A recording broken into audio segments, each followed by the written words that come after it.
Olá a todos, mais um episódio do Lamparina Podcast. Eu e meu amigo Vitor Mesquita estamos aqui com mais esse episódio muito especial hoje, né, Vitor?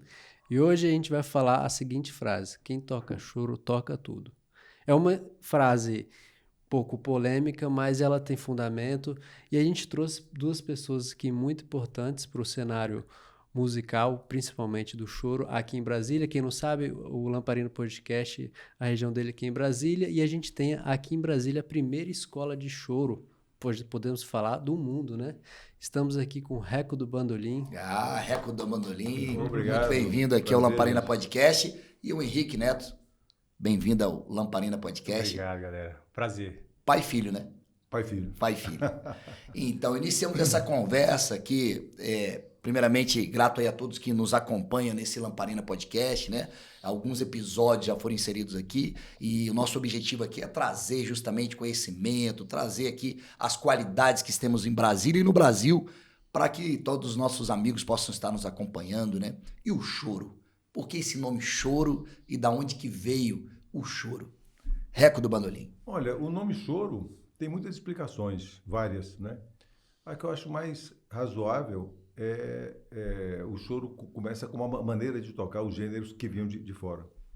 Então, aqueles gêneros, os shots, machiches, as valsas que vinham tocadas lá na Europa por orquestras, mas aqui no Brasil elas foram apresentadas com violões, cavaquinho, e elas soavam de uma maneira chorosa.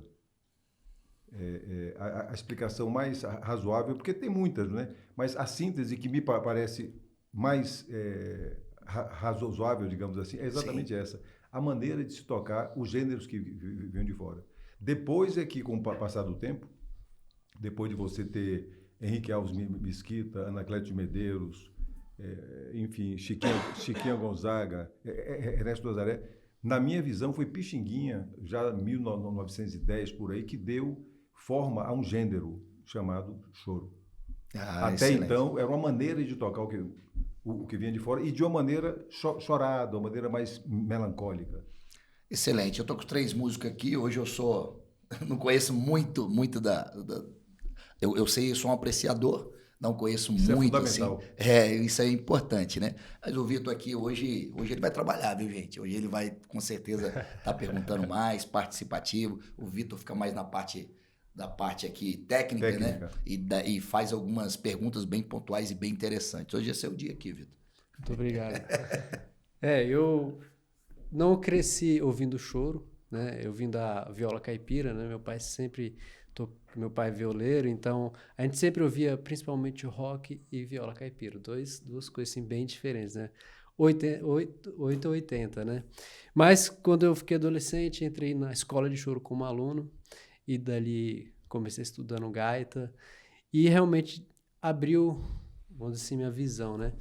E a escola de choro, como é que foi essa ideia de ter uma escola de choro? Porque até então não existia uma escola de choro, né? É verdade.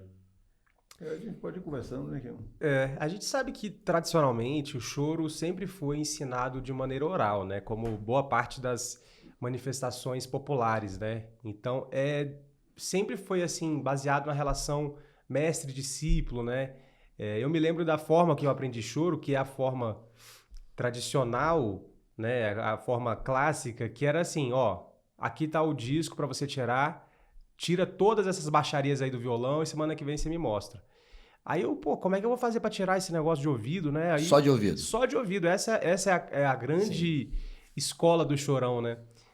Só que aí, à medida que a gente foi para depois, né, o Reco poder contextualizar um pouquinho mais a criação da escola, vou falar um pouquinho de como esse gênero foi sempre transmitido ao longo da história e, absurdamente, até quase os anos 2000, não tinha uma escola de choro, onde você tinha um ensino sistematizado, era sempre de uma maneira informal, que é lindo, só que você restringe.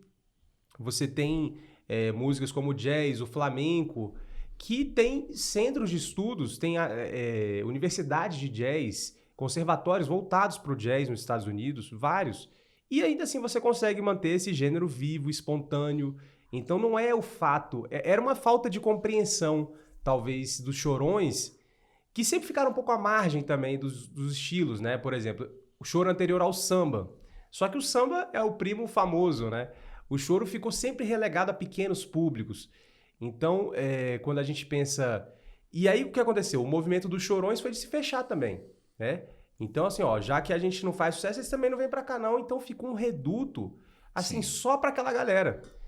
E depois, enfim, a gente vai falar das consequências da escola de choro, que é uma maior abertura, né? Você tem Brasília, que é uma cidade moderna, e que acolheu muito bem essas influências novas, né? É quase uma contradição, uma cidade moderna como Brasília acolher um gênero centenário como é o choro. Vamos dizer bem, salvaguarda, Sim, com certeza. né? Eu considero o que ele falou um crime de lesa pátria, né? Você não ter uma escola de choro, que é o gênero, como ele falou, que está na base da música brasileira. E por que, Reco, Henrique, que o samba realmente se fez valer mais do que o choro, assim, no mercado, que eu falo mais no mercado, assim, né? Que a gente conhece nas rádios, porque houve um tempo onde que o choro era mais ouvido que o samba. Eu queria dizer o seguinte, o samba tem mais projeção porque o samba tem letra. A comunicação é muito mais direta. Em síntese, é isso. O choro é uma música instrumental. Mas eu queria fazer uma pequena... a escola de choro, né? Como é que a gente criou essa primeira escola? Eu aí me reporto a Tropicália, aquele movimento importantíssimo que aconteceu com Tom Zé, Caetano, Gil. Depois o exílio de Caetano e Gil, em Londres. Na mesma época aconteceu um festival importantíssimo no mundo, Woodstock, que foi um festival onde os jovens... a Tropicália naturalizava o uso da guitarra, havia uma discussão muito grande sobre isso. Veio o Woodstock, que era um movimento muito forte a favor da liberação das drogas, da liberação sexual, contra as guerras, Vietnã, etc. Então, foi um movimento que tomou conta do mundo inteiro e a guitarra se espalhou pelo mundo inteiro, inclusive aqui pelo Brasil. E eu somo a esse aspecto o problema da ditadura militar que nós vivíamos também nessa época, e onde a juventude usava a guitarra como uma expressão, com as distorções da guitarra, era uma maneira de protesto, né? Como o Gil e Caetano foram embora, ficou aquele vazio aqui no Brasil. Vinha aquele movimento grande da Tropicália sendo criado, um movimento genuíno, e ficou aquele vazio. Novos Baianos chegaram com uma bomba, explodiram com uma bomba. Por quê? João Gilberto estava ali com Moraes, violão, aquele violão da Bossa Nova. Pepeu Gomes pegou a guitarra e introduziu no samba.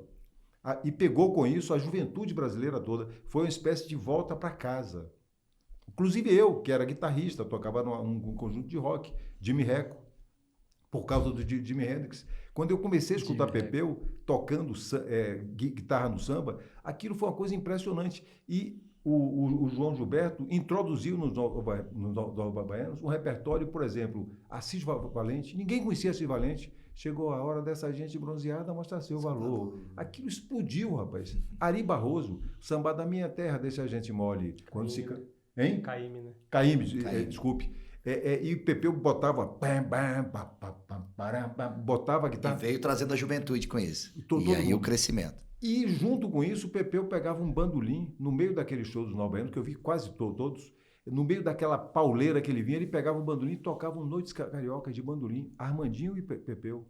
Brasileirinho. Olha, de outra maneira, a juventude jamais tomaria conhecimento do choro. Eu, por exemplo, que era um brasileiro da Bahia, não sabia o que era choro. Quando eu vi aqui na Bahia, os Novos Baianos, infelizmente, em 1972, acaba os Novos Baianos, me parece que foi exatamente isso. E eu assisti um show na Bahia, no ICBA, Instituto Coral Brasileiro, de Moraes Moreira, que tinha saído dos Novos Baianos, Armandinho. E a última música do show, Noites Cariocas. Rapaz, aquilo bateu no meu ouvido, eu fiquei louco. Eu não conhecia aquilo, fui falar com eles lá, para que música é essa? Eles me disseram. Quando cheguei aqui em Brasília, que eu estava de férias, procurei as escolas. Ninguém sabia quem era Pixinguinha, rapaz. Eu fiquei maluco, eu digo, mas como assim? No Brasil. Você veja que isso é um crime de lesa pátria. Isso em 1900 e... Isso era anos 70. Anos 70. E aí eu comecei, eu digo, rapaz, vamos ter que fazer. Comecei a ver lá esse exemplo que ele deu, os americanos... que eu tenho várias ressalvas, mas os americanos têm uma noção muito grande do que é a cultura, o significado para o país deles. Eles têm lá universidades, escolas, institutos, tem Berkeley, que forma música no mundo inteiro, que gera riqueza, cultura. Então eu fiquei turismo, né? A origem da nossa escola está aí. Quando eu vi os Novos Baianos, eu digo, rapaz, no Brasil não tem escola de choro, não existe. Isso é uma coisa absurda. De onde é que você vem?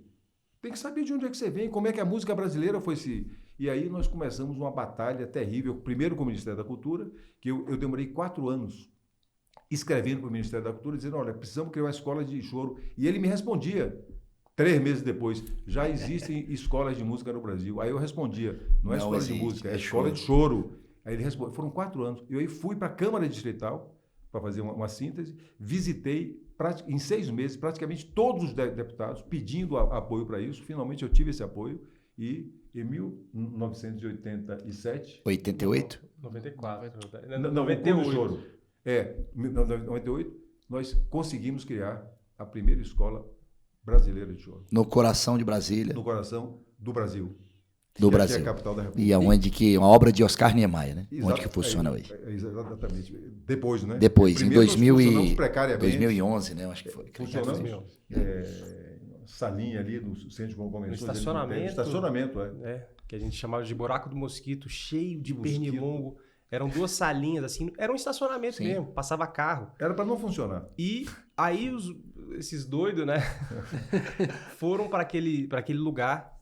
E doidos alunos também, mas é isso que eu estava falando. Você colocar qualquer coisa de cultura no Brasil, ou eu arrisco a dizer no mundo todo, talvez outros lugares que têm essa compreensão da importância da cultura seja um pouco melhor, mas realmente aqui no Brasil a gente vê que quem trabalha com cultura sofre, porque precisa estar convencendo sempre. Só que, na verdade, isso só se dá por pessoas apaixonadas. Não é possível você trabalhar com cultura se aquilo não for assim, uma coisa imprescindível na sua vida. Assim, se você não fizer, você vai morrer. Tipo assim, entendeu? É nesse nível. É que se você não fizer, você vai ficar infeliz, você vai ficar frustrado, você não vai... tipo assim, aquilo faz parte da sua vida. Porque são tantos empecilhos... Depois desse lugar que você falou, do estacionamento, quando foi feito o centro de convenções, o almoxerifado deixou um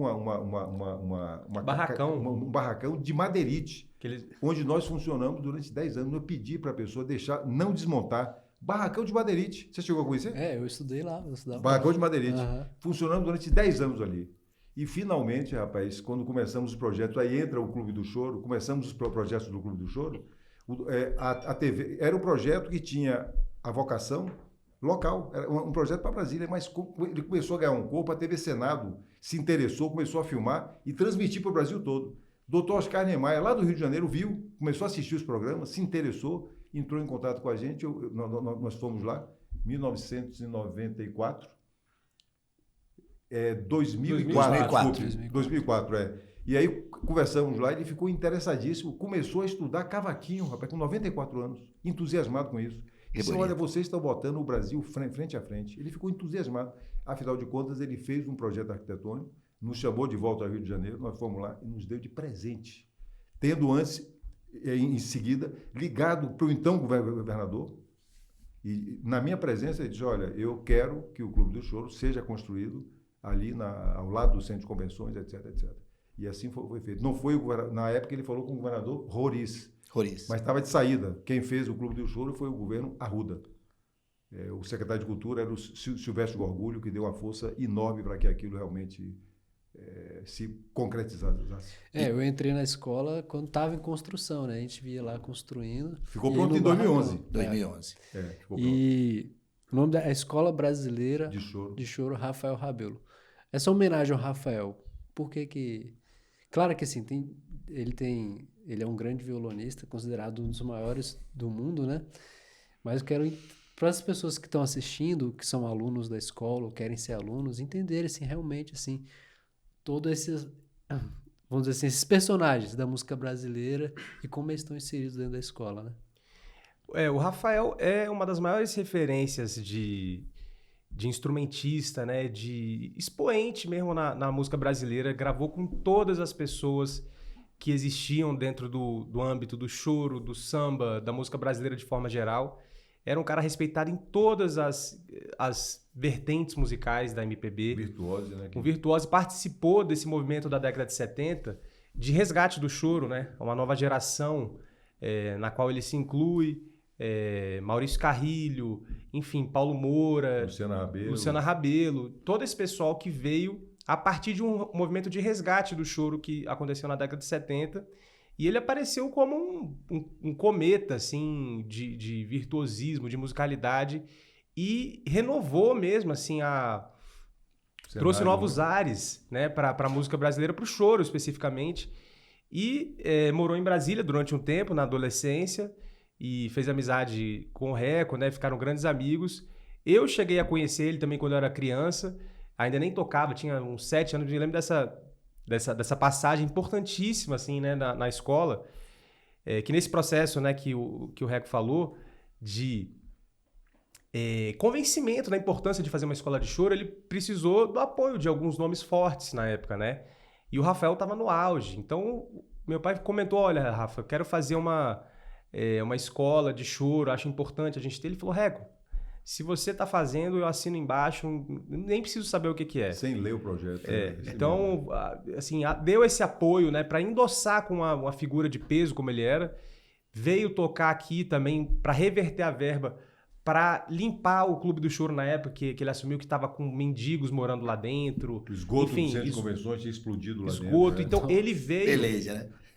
E fez 2 shows. Ele e Armandinho. Ele e Armandinho Macedo, para reverter a verba, para resgatar o Clube do Choro e a escola, né? Que viria a se tornar a escola, né? Então, pouco tempo depois, o Rafael morre aos 32 anos de idade, deixando aí, imagina o que... Né? Tragicamente, né? E eu me lembro, a gente estava almoçando lá em casa e meu pai falou, né? A gente ficou todo mundo emocionado, todo mundo conhecia o Rafael, vamos homenagear o Rafael, vamos botar o nome da escola de Rafael Rabelo nesse mesmo dia, né? Então... O jornal Hoje, que estava passando, que deu a notícia, quando acabou a notícia, nós dissemos, a escola vai se chamar Rafael Rabelo. Então, por toda essa importância, por toda essa coisa absurda, né, de a gente perder o Rafael com 32 anos de idade, a gente homenageou ele, que é um símbolo, né, eu acho que do resgate do choro, o cara inspirador aí, que até hoje segue sendo motivo de inspiração para a juventude. E eu queria somente acrescentar que teve um período que você falou que ele morou aqui em Brasília, e 6 meses.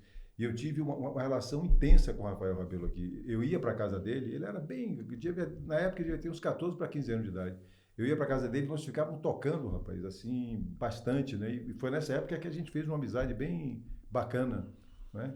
Então, por tudo isso que o Henrique falou, pela dimensão que ele deu ao choro, pela inovação que ele fez, ele colocou o 7 cordas num patamar diferente, né? Que vinha do Dino, né? O Dino era a grande estrela do choro, e o Rafael pegou aquilo tudo, metabolizou aquilo e forjou uma maneira nova, uma maneira moderna, uma maneira instigante de tocar aquele violão de 7 cordas, que inspirou muita gente, inclusive a você. Com certeza. Eu me lembro o dia que eu senti que eu ia viver de música, que eu ia me dedicar à música, que foi um dia que eu tava dormindo, devia ter uns 8 anos de idade, sei lá. Dia de sábado, e você ouvindo uma fita do Rafael, acho que desse show que ele fez na Vila Lobos, né, que você pediu a ele, dele tocando lá a Catedral. E eu acordei com aquele som, bicho, assim, eu dormindo, né? Geralmente eu ficava até chateado quando meu pai ficava botando as músicas assim, né? De manhã eu queria dormir mais. Mas nesse dia eu fiquei na cama vibrou, assim, ouvindo. Né? Esse bicho, vibrou. Eu fiquei, na verdade, paralisado, assim. E desse dia eu falei, cara, já era. Sacou? Eu nem sabia o que significava aquilo, mas foi muito profundo assim na minha vida aquele dia. E a partir desse dia eu mergulhei assim na obra do Rafael, tirei quase tudo que ele gravou. Quase tudo é muita coisa, ele gravou muita coisa, mas assim, sabe, me dediquei de corpo e alma e é inesgotável, né? Uma inspiração eterna. Tem um episódio curioso, né, que aconteceu com o Rafael, sobre esse episódio que ele veio com o Armandinho para fazer o show, para resgatar o clube, que a gente não tinha condição, não tinha como fazer, não tinha apoio de ninguém, nem coisa nenhuma. E foi graças a esse show que revertemos a renda, aí limpamos o clube, compramos o equipamento. Começou assim uma luta, rapaz. Eu ia para lá com o querido e saudoso Valci, a gente ia passar o rodo, rapaz, eu e ele, para limpar o clube, etc. Essas coisas todas a gente fez. Levava, no dia que ia ter eventos, porque o GDF disse, olha, para vocês ficarem com a sede, tem que funcionar pelo menos uma vez por mês. Tem que funcionar. Então a gente levava bebida para as pessoas, levava mesmo no isopor e botava lá. Começou assim, de uma maneira. Mas quando o Rafael veio fazer o show, na véspera de vir para tocar de graça aqui para a gente, para reverter a renda, ele me ligou e falou, Reco, olha, eu ia com a minha mulher para ir, mas a minha filha vai fazer aniversário, eu quero que você troque a passagem da minha mulher para minha filha, porque eu já me comprometi com você, então eu vou levar minha filha, Diana, para comemorar aí. Eu aí fui, fiz a troca da passagem, só que a companhia aérea não fez a troca, rapaz. Então eu fui para o aeroporto esperar o Armandinho, que veio da Bahia, o Armandinho chegou, e o Rafael não chegou. Eu digo, uai, o que é que houve? E a casa cheia, meu amigo, eu vendi, pessoalmente, 1.300 ingressos, sozinho. Enchi a casa 3 meses, de mão em mão. E aí o Rafael não chegou. Eu disse, meu Deus do céu, tudo lotado para fazer o show. Cadê o Rafael? No próximo voo, não chegou. Eu liguei para casa, não tinha negócio de celular na época. Eu liguei para a casa dele, a mulher dele atendeu. Eu digo, Rafael, esse Reco, olha, aconteceu um problema. Eu digo, o que houve? Ele disse, Rafael, não vai. Porque ele foi para o aeroporto, chegou no aeroporto, não tinha passagem da filha dele, ele ficou muito chateado. E voltou e disse que não vai fazer o show. Eu digo, meu Deus, não é possível. Aí voltei para o hotel para ver se alguma coisa tinha, nada. Bem, ele comprou a passagem, porque a companhia aérea não fez a troca. Ele comprou do bolso dele, porque ele tinha se comprometido comigo. Veio, quando chegou no hotel, chegou muito depois, a reserva dele tinha caído. Nossa. Uma atrás da outra.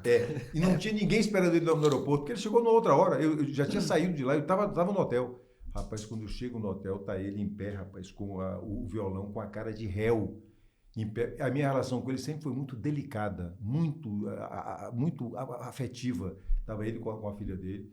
Ele olhou para mim e disse, nunca me esqueço, Reco, você é um grande bandolinista e um péssimo produtor. Mas ele não falou brincando, falou sério. Falou sério. Pois é, cheguei não tinha minha passagem, cheguei aqui no hotel, não tinha minha reserva. Eu digo, Rafa, eu fiquei surpreso, porque estava tudo certo.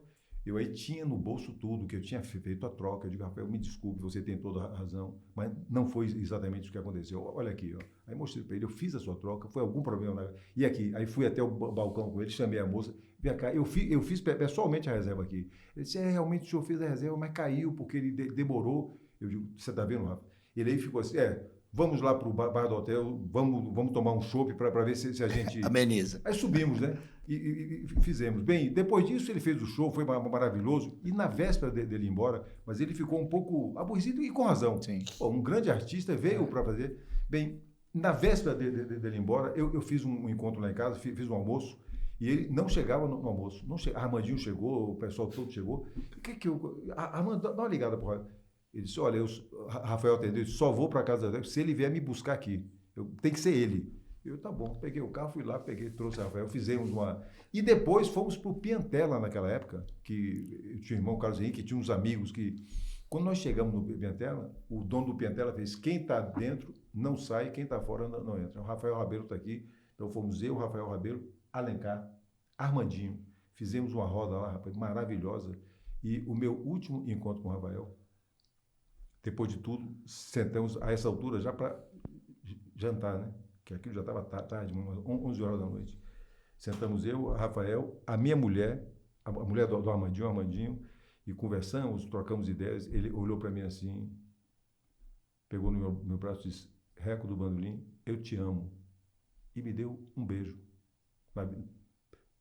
Minha mulher presente, o Armandinho e a Ângela, eu aí dei um abraço nele, parecia uma coisa... Se despedindo. E dei um beijo nele também. Rafa, você é uma pessoa extraordinária. E depois disso, aconteceu. Bem, quando eu estava em casa com a minha família, com o Henriquinho, etc., almoçando, e que o jornal hoje deu a notícia, foi exatamente isso. Eu não tive dúvida. É muito emocionado. Eu digo, a escola nem existia ainda. Eu digo, a escola que a gente vai fazer vai se chamar Escola Brasileira de Sr. Rafael Rabelo. E assim foi. Eu fico até hoje um pouco emocionado com essa história. É uma... Grandes eventos, né? E bem emocionantes, né? E o Rafael é chorão? Rafael Rabelo? É. Rapaz, de primeira. E o que é ser considerado chorão? Um músico para ser considerado chorão? Quais são os elementos? Assim? Eu acho que tem toda uma Além de questão... fazer os outros chorarem. Isso é importante. Eu acho que isso é bem complicado. Eu acho que é quem toca essa música de coração mesmo. Eu acho que tem a ver com o sentimento, tem a ver com, sabe, um outro tipo de relação. Chorão, para mim, tem a ver com essa reunião de amigos, tem a ver com Claro, com o repertório. Tem o negócio né? do desafio também, né, Gil, que é muito bacana. né? Tem vários códigos, né, que existem entre os chorões, essa coisa do desafio. Música instrumental, né? Que exige mais. O choro é uma música que é difícil, de difícil execução. Então, existe um certo desafio de você provocar o outro, que faz parte da tradição do choro, né? Mas eu acho que se você pegar o Jacó, os depoimentos do Jacó, do bandolim, ele falava muito isso. Quem toca a música de coração, né? Que a música que vem da alma, do coração, né? Mergulha mesmo, Então né? você tem... às vezes você vê um cara, bicho, que toca outro estilo, você fala, pô, esse cara tem alma de chorão. Entendi. Sacou? Entendi. Então, eu acho que é muito uma forma... Vai no âmago, no lá dentro, né? Na essência, né? E às vezes faz chorar de alegria também. De alegria. Nem choro, nem sempre é de tristeza, né? não, É alegria que é com muito certeza. bem-vindo, né? É verdade. E por que Reco do Bandolim? Eu tenho que perguntar Não, isso. meu nome é Henrique. Certo. E em Henrique casa- Filho, né? Henrique Filho, E em casa minha mãe me chamava de Henriquinho. E esse apelido foi sendo aí Riquinho. Eu tenho uma época, a minha tia Zuleide me chamava de Rico. Rico, cadê Rico, etc. E meu irmão Ivan, que é o irmão que é logo acima de mim, ele não acertava dizer Rico, dizia Reco. Então, desde pequenininho, Reco ficou... Tem muita gente que associava negócio de exército, se eu tiver... Não tem nada a ver, foi desde pequenininho, Reco. Aí ficou. Quando eu comecei a tocar bandolim, aí me botaram com muita honra para mim esse sobrenome, né? Reco do Reco do Bandolim. bandolim. Aí ficou. Hoje eu chego dos lugares, rapaz, Henrique é como se fosse... Agora, quando fala em Reco, é Reco, etc. Com vocês, Henrique Filho. Eu aí... o Reco, tá, sou eu. Já aconteceu coisas engraçadas comigo, né? Por exemplo, eu estar numa roda, mais de uma vez já aconteceu isso. O cara é o Henrique aí o cara diz, rapaz, eu conheço um cara, um Reco, toca bandolim pra burro, você conhece ele? Falando de você? Já aconteceu mais de uma vez isso. Interessante, né? Tocando bandolim. Henrique, né? Henrique Filho é outra coisa. E essa escola, né? Essa escola, eu sei que vocês colocam muito sentimento em tudo isso. Pouco tempo que a gente está conversando, eu já senti isso, né? Me emocionei algumas vezes aqui, falando do Rafael, porque eu sinto que vocês falam de coração, né? Eu acho que eu estou virando um chorão também, apreciador desse chorão, né? É essencial, com certeza. E o que, na verdade, vocês não ensinam só música nessa escola, né? Vai muito além da música, né? O que vocês procuram? Mais de 15 mil alunos já passaram por essa escola, né? Fala um pouco pra gente disso. A nossa ideia e o nosso grande objetivo e desafio, eu acredito que seja você sistematizar esse aprendizado, né? Essa forma de ensinar, mantendo as características essenciais do choro, que é a espontaneidade, né? Que é essa forma de olhar, que é tocar de coração, tocar com a alma. E isso realmente é um desafio. Quando você está falando de mestre e discípulo, isso é uma coisa que acontece naturalmente, porque é a convivência. O Dino e o Rafael Rabelo, né? O Rafael foi aluno do Dino, não aluno formal. Ele ia para todas as rodas, tirava todas as gravações do Dino, ele se vestia como o Dino. Tem fotos do Rafael que ele copiava até o relógio que o Dino usava. Anel no dedo, entendeu? Então, assim, chega nesse nível. E é assim que a gente aprende a falar. Você copia seus pais falando. Então, é o mesmo processo, né? Quando você tem uma escola que, em determinado momento, estava ali com mais de 1000 alunos, você precisa ter uma metodologia, você precisa ter uma forma de ensinar que seja viável. Você precisa escrever. O chorão, tradicionalmente, não tem uma boa leitura. Pela né? formação oral que você se referiu. Pela formação oral, não tem uma formação teórica, sabe tocar divinamente, mas não sabe explicar, muitas vezes, o que está fazendo. Então, nosso desafio foi decodificar essa forma que o chorão interage. Então, por isso também a gente criou o Manual do Choro, que é um livro que reúne a experiência da escola de choro Rafael Rabelo. E eu, como comecei como chorão sem saber ler direito, mas depois entrei, ler partitura, eu digo, né? Mas depois me formei na UNB, como licenciatura em música, comecei a adquirir certos conhecimentos que me ajudavam a ter essa visão de decodificar essa forma do chorão. Estar na roda, estar num palco, tocar, né? Porque era muito comum, assim, no convívio com alguns artistas de choro, tipo Dominguinhos, que eu tive a honra de tocar mais de uma vez. nos ensaios a gente chegava, Dominguinhos, você pode me passar aqui esse acorde? Ele falou, meu filho, eu não sei não, olha aqui meus dedos aqui que eu tô fazendo, porque eu não sei o nome do acorde. Impressionante, E um né? gênio, né, que transformou a música brasileira. E então, é nesse nível de genialidade que a gente tá falando, só que de uma maneira muito própria, que vai nascer e morrer com ele. Tipo, né, ele criou uma lógica musical que tá dentro dele. Quando você tem uma escola, você precisa, então, imaginar que você vai ter que falar para mais pessoas. Então, esse Manual do Choro foi uma publicação que a gente levou 4 anos de pesquisa, né? Convidei o Dudu Maia para ser coautor do livro. Então, a gente pesquisou vários métodos de jazz, de outros tipos de música brasileira, para ver de que maneira a gente poderia organizar esse conhecimento. O cancioneiro da música popular brasileira. Cancioneiro da música popular. Os caminhos harmônicos que ela... A gente buscou, assim, analisar tudo que faz parecer choro. Por quê? Então foi uma pergunta que a gente teve que começar do final para chegar no início. Então, assim, pô, mas beleza, isso soa como choro. Será que tá na instrumentação? Será que é porque o cavaquinho toca... Não, mas o cavaquinho toca pagode, o cavaquinho toca... E não soa como choro. Então, o que é que faz soar como choro? Então, esse livro foi um desafio muito grande para a gente entender as estruturas harmônicas, né, os acordes que sempre acontecem no choro, o tipo de desenvolvimento melódico que a gente percebe, quais são as notas, geralmente, que a gente gravita em cima nas melodias, que tipo de abordagem rítmica que se faz na improvisação, né? Por que o 7 cordas no choro ele é tão típico, né? Por que ele dá tanta vida para a música, nessa coisa dos contrapontos e das baixarias. Então foi um estudo profundo, que a gente tem muito orgulho, já foi distribuído para mais de 15 países. Um facilitador para o estudante, né? Vamos dizer assim. Para o estudante. Então a gente utiliza isso na nossa escola e a que a gente busca preservar é justamente isso, o equilíbrio entre a organização com a espontaneidade do gênero, que é fundamental para que ele seja real, né? Eu vi que eles... Desculpe. Não, por favor. Eu vi que eles, durante a elaboração desse manual, eu vi que eles pegaram composições importantes da música brasileira e fizeram uma análise em cima dos caminhos harmônicos. Essa música começa em tal tonalidade, ela tem uma possibilidade enorme de ir para tal tonalidade. E viram que há uma coincidência incrível na música brasileira de quase o quê? 90%? Pode dizer mais de 90%. 90% os caminhos harmônicos usados pelos compositores brasileiros, por isso que soa como música brasileira.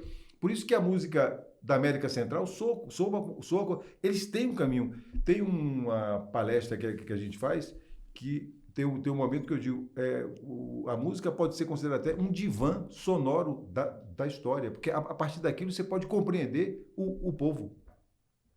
Um divã sonoro. E esse tipo de inteligência... Esse caminho que ela... Do músico popular, do chorão, é um diferencial. Aquela frase que você falou no início, quem toca choro, toca tudo. Por que se diz isso, né? É uma frase muito interessante, né? Que a gente usa de uma maneira bem humorada. Que, na verdade, o Alencar, que foi grande amigo do meu pai, que foi professor de todo mundo em Brasília, ele falava isso. De uma maneira até meio de brincadeira, de provocação. Porque você vai numa roda de choro, você vai ouvir frevo, você vai ouvir choro, você vai ouvir...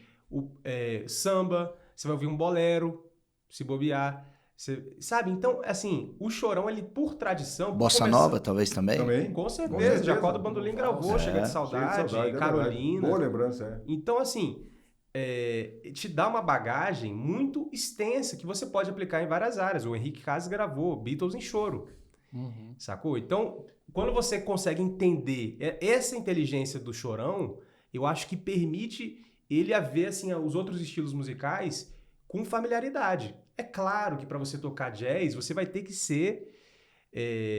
entender essas sutilezas também, que pro jazzista, ele vai falar, pô, esse cara não é do jazz. Mas você vai conseguir tocar um pouquinho. Sim. Você não... Sim. Como ele falava, você vai conhecer um pouquinho do território do inimigo. Então isso é uma coisa fundamental e que vem um pouco dessa tradição do chorão, pô, conhecer, desafiar... Desafio no melhor sentido da palavra, né? Então, eu acho essa tradição interessante, somando aí o que você está dizendo, que vale a pena dizer. Na época do rádio, no começo do rádio, havia programas de auditório. E eles tinham orquestras, acompanhar os calouros que chegavam, as orquestras grandes, mas a orquestra era muito caro. Então, eles reduziram, a partir de determinado momento, para essa figura que se chama o regional. Eles botaram um violão de 7 cordas, um 6 cordas, um cavaquinho, uma flauta ou um bandolim para fazer as introduções e o bandeiro. Então, esse quinteto ficou ideal. Esse quinteto era o quinteto chamado Pau para Toda a Obra. Todo cantor que vinha, o calouro, o cara não sabia nem que música ia cantar, não sabia qual era o tom do sujeito. Daí vem essa tradição do Chorão de ter um ouvido tremendo, porque tinha que tocar na hora, ao vivo. O que viesse, né? O que viesse. Interessante, Daí né? vem essa tradição do Chorão de tocar qualquer coisa. Quando eu comecei a estudar na escola, né, eu não tinha a cultura de ouvir, que é um gênero específico, né? Então, muitas vezes, quando a gente não tem aquele negócio de berço, escutar no dia a dia, a gente não consegue ouvir as minúcias, os fraseados, detalhes, né? Então, eu começava... Aí o Pablo Fagundes, que foi meu professor, e até hoje eu considero ele um mestre para mim, ele passava, ó, pega essa música aqui, Valsinha, por exemplo. Cara, eu ficava ouvindo o dia inteiro Valsinha, ouvindo, até pegar. E com isso, essa frase, né? Quem toca choro, toca tudo. Hoje eu sou professor na escola, aí a maior parte dos alunos que chegam lá para aprender viola querem aprender música caipira, né? Claro, a gente vai ensinar a música caipira, assim como todo instrumento tem suas peculiaridades, né? Até em termos de origem do instrumento, né? Que normalmente as pessoas chegam lá para aprender, cada professor traz um pouco também disso, né? Mas aí no caso da viola, eu falo, olha, a gente vai aprender com certeza, porque é importante, faz parte da sonoridade do instrumento, né? A gente aprender a origem dela, né? Aprender as músicas. Mas eu falo para eles, se a gente vai aprender uma música diferente, o choro é fundamental para a gente aprender isso, porque ele vai dar uma base para a gente, harmônica, melódica, que, assim, ele reúne tantas coisas importantes, tantos ritmos, e, assim, até estruturas harmônicas, que a gente vai olhar, cara, eu consigo, depois que eu aprendi um choro, eu consigo tocar um sertanejo, eu consigo tocar... qualquer Samba, coisa, praticamente. Bossa Claro nova, que assim, se eu for aprofundar naquele gênero, a gente tem que, né, tem que se especializar, estudar mais, mas Você assim, fica a com gente as tem uma ferramentas, base né? muito importante, Mas né? você pode ver que, historicamente, todo mundo que tocava choro eram os que mesmo acompanhavam os cantores de samba, sacou? Paulinho da Viola é chorão. O pai dele tocava com o Jacó do Bandolim. César Faria. O Dino gravava com o Jacó e gravava com o Bete Carvalho, com o Zequete, com o Cartola. Sabe? É tudo a mesma coisa. Hoje em dia isso continua. Isso continua. Olha aí o Menos é Mais. Sacou? Tem ali alguns dos integrantes que são nossos amigos. Passaram pela escola também. O Benza Deus, outro grupo de pagode. Também tivemos alunos ali do Benza Deus, que é um grupo que está agora, despontando aí também. Então, assim, é tudo... Por isso que a gente fala, não é só uma frase de efeito, marketing, não. É o que acontece de fato, né? Quem toca choro, toca tudo. A gente mata a cobra e mostra o pau, né? Inclusive o produtor musical do Diogo Nogueira foi aluno da escola, não foi? o Rafael? O Rafael dos Anjos, nosso foi aluno, amigo. foi professor depois, se não me engano, né? Começou lá, Tocava a gente no Choro Livre com a gente. No Sorrindo à Toa, o primeiro grupo de choro que a gente tinha, tudo moleque de 15 anos. Fizemos ali muito tempo. Depois fizemos o trio Cai Dentro, né? Eu, o Rafael e o Márcio Marinho, que é do Samba Urgente. Então, assim, você pega os movimentos musicais de Brasília, cara, pode botar aí 90% que está relacionado à música brasileira, passaram pela escola. Você vê, né? Quem toca, então, tem o choro ali, né? Inserido ali, né? Um papo muito agradável, muito bom, né? Ouvindo essas coisas, assim, pra mim, muita novidade, né? E hoje, quais são os instrumentos que compõem o choro? Do que eu vi aqui, quase todos compõem o choro, né? Vamos dizer assim, né? Você falou de bandolim, falou de pandeiro, falou de o que mais? Violão 7 cordas, cavaquinho. Flauta, saxofone. Piano, acordeon. Eu tenho até um amigo, a introdução de outros instrumentos na música, né? Numa música, por exemplo, teve aqui uns dias desse, o Homero, né? Que toca cuíca. Ele toca cuíca no jazz, né? Interessante aquilo, né? Interessante, né? Esse acréscimo, né? Acréscimo, né? Então traz, assim, uma sonoridade diferente, assim, uma forma diferente, né? Hoje a escola tem mais de mil formados já dentro dessa escola, né? Sim, nós temos uma escola que é de ensino livre, né? Então, assim, nós temos O curso básico, a gente considera isso, quem passa pelo curso básico da escola, mas muitas pessoas continuam estudando com a gente, não querem sair. Ô Henrique, Então, deixa eu só fazer desculpa essa escola, a pessoa tem que saber tocar algum instrumento ou lá ela vai iniciar a tocar algum instrumento? lá nós temos, na escola a gente atende desde o iniciante, que nunca Legal. triscou no instrumento. Muito bom. sabe? Muitas pessoas, inclusive, chegam lá achando, pô, não consigo, já tô, ou então já passei da fase, ou tô muito novo. Não, a gente pega crianças, bebês a partir de 1 ano de idade, e tinha o seu Carlito lá que tinha 89 anos. Então, assim, a gente tem uma convivência ali na escola de pessoas que têm um saber maior, outros que estão começando agora, e essa convivência que é o choro, isso que forma o chorão, entendeu? Eu acho que isso que conecta as pessoas. A gente já recebeu alunos do Japão, da Espanha, República Tcheca. A galera muda de vida para vir estudar na nossa escola. Do Brasil todo, a gente teve gente, o Rafael Paulista, que chegou aqui em Brasília novinho, né? Veio de São Paulo para estudar. Passou pelos perrengues todos dele, foi morar em convento, se não me engano, não sei a história. Mas por esse desejo de estudar na primeira escola de choro do Brasil. Então, a gente tem a cada dia buscado também expandir um pouco mais os cursos, né? A gente vai abrir agora um curso chamado Tocando de Ouvido, que é um curso que eu considero, nesse sentido, de manter assim, a tradição do choro, você ter um curso que ensina a tocar de ouvido. Porque hoje a gente tem muito conteúdo na internet, né? Só que isso não vai fazer com que você toque bem, que você seja um artista, entendeu? Porque o artista tá para muito além do que você sabe, entendeu? Do que você sabe racionalmente. Então, o que a gente precisa é desenvolver e conectar a pessoa com esse sentimento, com essa bagagem sonora que ela vai captando a partir da escuta, atenta, direcionada. Então, esse curso vai ser muito importante nesse sentido. A gente tem as rodas de choro, que a gente também faz uma vez por semana. Não, por semana agora. Porque a gente era uma vez por mês, agora a gente ampliou uma vez por semana para que as pessoas toquem juntos, sintam essa interação. Criar as afinidades, né? Criar os grupos, né? A cada final de semestre a gente tem as apresentações dos alunos para eles poderem mostrar o que aprenderam. Inclusive, nesse momento que a gente está gravando, essa semana a gente tem a apresentação dos nossos alunos. E aonde que é? É no Clube do Choro? No Clube do Choro, no teatro. Eles vão ter oportunidade de pisar naquele palco, né? Muitos já estão emocionados assim, há um mês. Com certeza. Né? Já chamam a família, mostram para os amigos. E isso é muito estimulante, né? Então, a gente procura manter essas iniciativas que mantenham a conexão com a realidade do estilo, né? Cada dia a gente apresenta vários grupos. Vão ser 3 dias de apresentações, a gente está apresentando mais de 40 grupos. Então, assim, desde criancinhas que vão apresentar a musicalização infantil até pessoas de mais idade que também estão lá motivados com essa música. Os veteranos. A pessoa que está nos ouvindo, nos vendo, né? Que quer participar e quer vir, né? Fala, pô, quero iniciar. Eu mesmo fiquei interessadíssimo, né? Eu não toco nada, nunca toquei nada, mas eu sempre tive vontade. Meu pai adora cavaquinho e seria uma surpresa para ele eu apresentar tocando cavaquinho, imagina, né? E muitos querem, né? Muitos querem e não tem essa oportunidade. E agora tem o Clube do Choro que tem aqui, que tem a escola de choro aqui em Brasília, a primeira do mundo, né?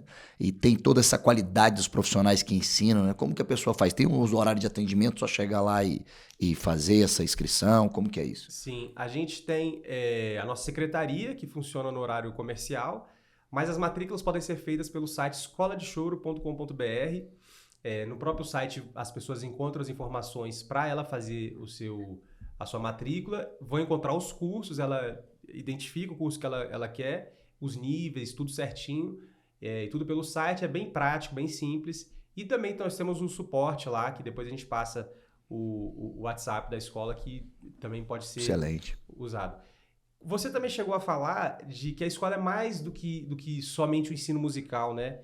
E, de fato, a gente percebe no nosso público que vão muitos querendo se profissionalizar, né? Alguns alunos querendo se profissionalizar. Eu fui um, Vitor, outro. A gente tem diversos. Mas tem muita gente que vai para o quê? para fazer uma atividade artística. Às vezes muitos aposentados, às vezes crianças, às vezes famílias que querem conviver, né? A gente vê muitos pais que aprendem a tocar para tocar junto com o filho, entendeu? Então, a música, ela tem toda uma dimensão que vai além de notas musicais, né? Eu aprendi a tocar para tocar junto com meu pai, para tocar junto com meus amigos. Não era para ser um popstar. Eu queria conviver. Então, eu acho que quem toca nunca está sozinho, né? Quem toca um instrumento, mesmo que esteja num quarto só com o seu instrumento, você não está sozinho. E você também vai ser uma pessoa querida, porque você vai estar passando coisas boas para as pessoas, né? Quem toca num banquinho de uma praça, já junta uma galerinha, já senta alguém, já... Entendeu? Então, eu acho que hoje a gente está precisando disso. Terreno comum no nosso país é a cultura, sabe? É isso que sempre uniu o nosso povo, né? Essa qualidade musical. A gente é respeitado no mundo todo pela nossa qualidade. Então, eu acho que é isso. A escola é para manter essa nossa tradição e manter o nosso país uma coisa que a gente conviva junto, né? Harmonicamente. E se orgulhe, né? Aliás, o Clube do Choro sempre foi um grande exemplo disso, porque nós sempre fizemos questão de nunca partidarizar o Clube do Choro, nunca misturamos o Clube do Choro com política, por exemplo. Apesar de reconhecer que a política é um dever de cada cidadão. Eu, por exemplo, como presidente do Clube do Choro, tenho os meus posicionamentos, mas a cultura, quando entramos ali no terreno do Clube do Choro e da escola, interessa a todos. É suprapartidário. A cultura é fundamental para qualquer povo. Então, ali a gente não mistura. Falou sobre matrículas da escola, que para o semestre que vem vão começar agora dia 12. Do dia 12, aí a gente volta às aulas em fevereiro. Então, começa agora dia 12. Geralmente acaba muito rápido, então a gente sugere às pessoas que já se matriculem. Tem uma quantidade determinada de matrículas, né? Então as pessoas têm que buscar. Eu queria, se você me permitirem, dizer só um pouco sobre o Clube do Choro. O que o senhor quiser aqui. O Clube do Choro, os projetos do Clube do Choro, que começaram em 1997, a nossa ideia, que foi uma ideia muito bem sucedida, o que é que a gente fez? A gente começou a observar que os meios de comunicação não necessariamente traziam para as pessoas informações sobre os grandes autores do Brasil. Elas sempre estavam muito presas ao problema de audiência, quem estava com uma melhor audiência, etc. Então, nós começamos a fazer, desde 1997, projetos trazendo grandes nomes da música brasileira. Em 1997, se Pixinguinha estivesse vivo, ele faria 100 anos. Fizemos um projeto chamado 100 anos de Pixinguinha. Significava o quê? A cada semana, nós íamos contando pedacinhos da vida do Pixinguinha para o público. A gente subia no palco e ia contando. E convidava os artistas que pudessem apresentar a sua própria visão sobre a obra de Pixinguinha. Então, nós tivemos a oportunidade de ouvir Dominguinhos, como o Henrique falou, Sivuca, os grandes músicos, Hermeto, todos que iam convidados, a cada semana, tinham, eu diria, quase que por obrigação, apresentar a visão própria sobre a obra de Pixinguinha. Isso deu a oportunidade ao público que ia ao Clube do Choro saber quem era Pixinguinha durante o ano inteiro. E eu ia contando a vida do Pixinguinha. Por isso que a TV Senado, a TV Câmara se interessaram e começaram a transmitir esse programa para o Brasil inteiro. No ano seguinte, eu me lembro que Jacó do Bandolim, se estivesse vivo, faria 80 anos. Então, fizemos os 80 anos do Valdir. Me lembro que nos 50 anos de Valdir Azevedo, de morte do Valdir Azevedo, 50 anos do Brasileirinho, que o choro tinha sido composto. Me lembro que no ano 2000, Chiquinha Gonzaga, fizemos uma homenagem o ano inteiro a Chiquinha Gonzaga e assim por diante. Tinha um subtítulo muito legal, Ninguém Resiste a um Choro de Mulher, que era Chiquinha Gonzaga. E aí, nessa esteira, até hoje, começamos em 1997, a cada ano a gente pegou um grande autor, o Garoto, por exemplo, Aníbal Augusto Sardinha. Me lembro que o Léo Gandeman ficou interessadíssimo. O Léo disse, olha, eu conheci a obra do Garoto por causa do projeto do Clube do Choro. O Garoto importantíssimo para a história musical do Brasil. Radamés Giniatri, fizemos o ano inteiro do Radamés. Quer dizer, então, esse trabalho, esse serviço cultural que o Clube do Choro vem prestando, de fato, é algo relevante. E eu atribuo a todo esse sucesso do Clube do Choro, evidentemente sem hipocrisia, o trabalho que a gente faz, que é um trabalho, de fato, árduo, não é?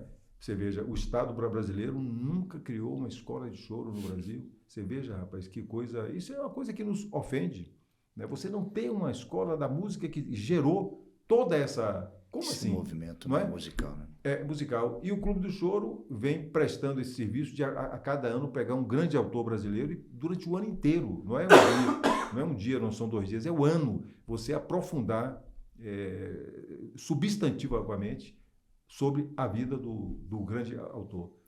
Isso que você pontuou agora, Reco, é muito importante, porque as pessoas estão ouvindo a gente, quando chegar lá na escola, ou no Clube do Choro, vão ver que o lugar é o mesmo, né? A escola está à esquerda e o Clube Exato. do Choro está ali à direita, que é o complexo. Hoje a gente fala, né? O complexo de Cultural choro. do Choro. Cultural do Choro. É isso mesmo. E uma coisa que eu falo para os alunos, né? A gente tem que tocar para ser feliz. O mais importante é isso. Porque às vezes a pessoa pensa, pô, não vou tocar lá porque eu não quero ser profissional. Não tem, assim, se você quiser, legal, mas se você não quiser, você vai ser feliz também. E o choro é um excelente, como eu já falei, né, toda essa parte musical é muito importante, porque você tem uma base e você acaba querendo tocar o que você quiser, né? Aí você acaba gostando, né? Você tira um som legal. E com o Clube do Choro ali do lado, eu acho que isso é um grande diferencial que, vamos dizer assim, que pouquíssimas escolas no Brasil e talvez no mundo têm uma casa de show ao lado. De escola. E os alunos, eles podem usufruir, tem descontos, né? Então, sim, isso eu acho que é fundamental, assim, a gente, quando eu tô ouvindo, eu tô aprendendo também, eu tô me sentindo bem, levo minha esposa, a gente vai lá assistir um show, né? Isso, assim, pra gente é muito bom, né? E nós começamos a dar um passo agora muito importante, que eu queria até que você falasse sobre o Festival Internacional do Choro, a constatação que a gente faz. Você foi para Portugal, fez seu curso, mestrado, não foi isso? Sim. E a gente criou o primeiro Festival Internacional do Choro, porque há hoje um interesse muito vivo das pessoas na Europa, nos Estados Unidos, e eu arrisco dizer que eles têm feito mais coisas lá do que aqui. Esse festival foi aqui no Brasil? Nós fizemos 2 edições do Encontro Internacional do Choro, né, que para comemorar os 20 anos da escola. Então a gente percebeu, a partir já há muito tempo, na verdade, né, uma coisa de uns 10 a 15 anos, mas se consolidou muito na minha ida em 2017 para Portugal para fazer o meu mestrado, que eu identifiquei na Europa vários pontos assim de disseminação do choro, escolas inclusive. Então eu fiquei assim feliz da vida. Fui convidado para ser diretor musical de um festival nos Estados Unidos, o primeiro festival na costa leste de choro, né? Convidei alguns professores aqui de Brasília, a gente foi lá ensinar choro, gente do mundo todo, da Irlanda, dos Estados Unidos todo, Califórnia. Foi um negócio assim incrível. E você vê o movimento de choro no Japão, Austrália, sabe? Então, assim, a gente fez esse festival de choro, né, em 2019. Foi um festival lindo. Tivemos a participação do Yamandu Costa, Milton de Holanda, Fagner. Festival grande mesmo, de 1 semana de duração, E com músicos workshops. estrangeiros, né? Sem falar nos músicos estrangeiros que vieram mostrar. Tocando choro. Agora a gente vê os estrangeiros tocando a nossa música, que a gente sempre tocou o rock, sempre tocou o jazz, e agora, como é que eles tocam a nossa música, né? E para nossa surpresa, a gente recebeu aqui o Yotam, guitarrista israelense, que mora em Nova York, espetacular, tocou Dominguinhos, Pixinguinha, e interagiu com os músicos daqui de Brasília. Foi um arraso. A gente já tem outros. Nicolas Crassi, que é francês, tocando também, fala... sabe, o cara toca perfeitamente a música brasileira. Que ele é não, chega a dar raiva. E aí, a partir disso, a gente viu que era importante a gente começar a criar essa conexão com os clubes de choros e movimentos de choros de outros lugares. E esse Encontro Internacional do Choro, a gente utiliza esse espaço para mostrar a projeção que o choro está adquirindo cada vez mais. E a segunda edição agora que nós fizemos, né? Fizemos esse ano, depois da pandemia, conseguimos fazer a segunda edição com muito custo, né? Com muitas dificuldades. Superamos assim, essas dificuldades depois da pandemia. Fizemos um modelo um pouco menor, mas apresentamos a mesma coisa. Aulas, fizemos um formato mais reduzido, mais caseiro, mas conseguimos realizar e foi um sucesso. O curso também, estou lembrando aqui, que vocês fizeram com alunos da França, que vieram de Paris. Seminário Euro-Brasileiro de Choro, recebemos alunos franceses aqui, Bonito, que vieram né? fazer uma imersão no choro aqui em Brasília e escolheram a escola de choro para poder aprender esse gênero. Então, fizemos a seleção de um repertório de compositores aqui de Brasília para eles entenderem a característica dos compositores locais. Demos aulas de instrumento, prática de conjunto, eles apresentaram ao final. Enfim, a gente está percebendo esse expansão, né? Expansão. Isso é Brasil, minha gente. Isso é Brasil, né? Cultura, musicalidade, o choro, que foi falado aqui, muitas coisas interessantíssimas. Isso é Brasil. E falta a gente olhar para dentro da gente. Falta a gente olhar para dentro do Brasil, quanta coisa bonita a gente tem, quantos músicos de qualidade, não é, Vitor? Eu achei muito legal isso, Talvez seja o melhor produto desse país, da música brasileira. Eu tenho certeza disso, né? Porque a música desperta muitas outras, desperta a alegria, desperta a memória ali, você tem memórias, eu tenho algumas músicas quando tocam, poxa, me lembra algumas coisas afetivas, muito interessante, muito bonito isso, né? E a gente perceber isso e ter esse sentimento, essa singeleza de perceber isso, né? Como a música nos transforma, né? E quem estiver ouvindo agora, por acaso não é esse momento atual que a gente está lançando esse vídeo, né? Que estamos em épocas de pré-matrículas e tudo, né? Quem quiser ter uma lista de espera, a gente tem uma limitação espacial, né? Apesar que a gente tem alguns cursos online atualmente, né? Por conta da pandemia. Aí, se quiser, vai ter o link aqui embaixo para você saber mais, ou entrar numa lista de espera, né? Como é que a gente faz para conhecer a escola, além do site? Tem algum contato que a gente pode estar entrando? Instagram? Repete de novo o site pra gente, fazer o favor, Henrique, pra gente poder... Vou repetir agora e já vou passar o WhatsApp também. Isso. De cabeça, mas o site é escoladechoro.com.br, que lá você vai encontrar todas as informações para você se matricular, né? É bem simples, bem intuitivo. E vou passar aqui o WhatsApp, que também quem tiver qualquer tipo de dificuldade, enfim, pode mandar uma mensagem para 61, né, Brasília, 8256-8022. Né? Se colocar o 9 na frente, fica 98256-8022. É só mandar uma mensagem que a nossa secretaria vai te ajudar e tirar as informações, qualquer dúvida que vocês tenham. Excelente. Reco do Bandolim, muito bem-vindo aqui no Lamparina Podcast. Henrique Neto, né? Isso. Muito bem-vindo aqui no Lamparina Podcast. Eu acho que foi um bate-papo bem agradável. Foi muito agradável ouvir o que vocês falaram hoje. Estou muito alegre desse podcast hoje aí, desse episódio tão especial pra gente. Você está ouvindo a gente, não conhece o nosso podcast, a gente está aqui semanalmente trazendo principalmente cultura e esporte, né? O Fábio Gabriel, ele é professor, tem um projeto social de jiu-jitsu.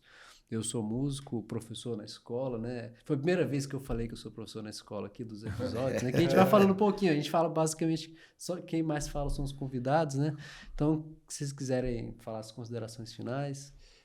Quero agradecer o espaço, acho que é sempre importante falar um pouquinho sobre essa música, né? O choro que é a nossa vida, né? E se confunde com a nossa vida, realmente, esse gênero.